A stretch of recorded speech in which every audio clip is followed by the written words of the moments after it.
Hi GarageBand fans, Dr. Watson here with another GarageBand tutorial. This one will be kind of focused and brief. It'll just deal with these special tracks, the arrangement track, the transposition track, the tempo track, and the master track. And these can add so many neat expressions to your GarageBand scores that maybe you haven't thought about using. Let's just start with the arrangement track because that's more an organizational thing. You can see I have a song here and it has an intro that actually has two sections, then it has a verse, a short verse, another short verse, and then an outro. So it's a very simple song. So if I open up the arrangement track, you'll see over here I have a plus sign. I can add sections. So my first section I'm going to choose intro and I'm going to resize it the same way you'd resize a region. I'm going to add another intro section because the intro actually has two sections, one short, one very long. So our second intro section up to here, and then here's verse, here's another verse. Change that from chorus to verse. And then finally we have an outro. So just put that on the end. Call this outro, and it follows the song form. Now, if you wanted to, you can actually move sections of the song by dragging them. So after verse 1, I could have the intro, but I don't care to do that. I'm just saying that's one neat way that you can use those sections. But I just like being able to lay out my song and see how it progresses. And so that's the arrangement track. I'm going to go ahead and hide that right now. You can hide all these. The second one here, by the way, that I skipped, the movie track, there's an entire video I've made on using movies with GarageBand, so check that one out if you're interested in learning more about the movie track. But let's go to the transposition track. So let me play a little bit of this song, and you can follow along here. You can see we have a line that shows what key we're in. Right now I'm all in the same key. But just say after verse 1 I wanted to change key, I could put a little control point in here and then drag the key up. Here's how the song begins.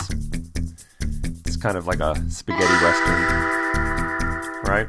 And then I'm going to bump ahead to verse 1.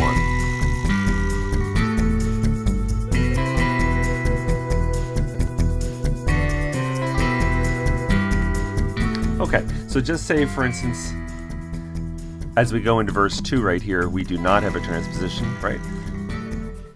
But just say I wanted to. I'm going to hold the command key down, and while I do that, the pencil appears, and click a control point.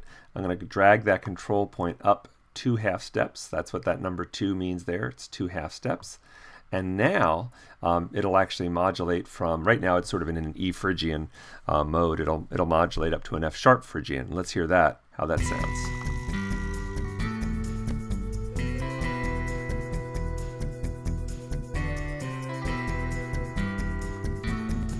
And here comes the modulation, right? Up a whole step. Right. So that's how you could affect transposition. And again, I'm not interested in that, so I'm going to undo that and just go back to having no transposition there. And I'm going to hide the transposition track for now. Go back and hide that. All right, and the next one is the tempo track. So for instance, say I wanted it to slow down near the end. Open up the tempo track, and I would click a control point somewhere near, say, the outro. That's command click on the line, and I can drag that. Actually, I'm going to drag the second one down to show the slower tempo. Now, when you do that, what you'll do is you'll have this extra point that's the curve of the either the accelerando, meaning speeding up, or the slowing down, the ritardando, or whatever you want to call it as you slow down. However you want that curve to change, you can make it more linear and more exponential by dragging that. So right now we're going to be going from our original tempo of about 132. I don't know if you can see it, but we're going down to 122. And I can even make it more drastic so that it's more apparent, slowing down. So let's try that. We'll get that going here. Okay, so we're at the original tempo, and we're entering our outro. But notice it's slowing down. Okay, and I could have done the opposite too. I could have sped up, and how do you want to speed up? That would be this point here. Do you want it to be more exponential like that, suddenly exponential, or more linear like that? Let's do a linear accelerando.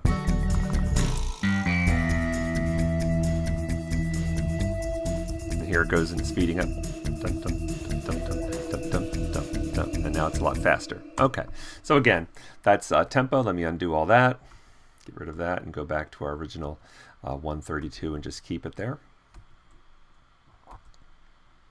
Okay, and I'm going to hide the tempo track. This last one may be the one that people use the most, and that's the master track. That's usually used to control volume for all the tracks. That's the idea of a master track, and that's down here. It's always at the bottom, the master track. But a master track controls some parameter for the entire project. Rather than having to put in, say, a volume automation for every single track, you can put one volume automation in the master track and it'll control the volume for the entire project. Now, to see what you're automating, you have to open up this automation pane here, and then you'll see down here in the master track you can choose what it is you want to automate. So for instance, the one that most people would do would be a fade out at the end of the song. So they would choose volume, and then near the end of the song you would click in a control point, click in another control point, and then you would do your fade. If you wanted your fade to be a little bit different, you could have something like that. You can click more control points in. And then I don't have to fade out every single track. This one operation that I do in the master track will control a fade for all of the project. Let's listen to that. So now you'll begin to hear it. Right, fading out.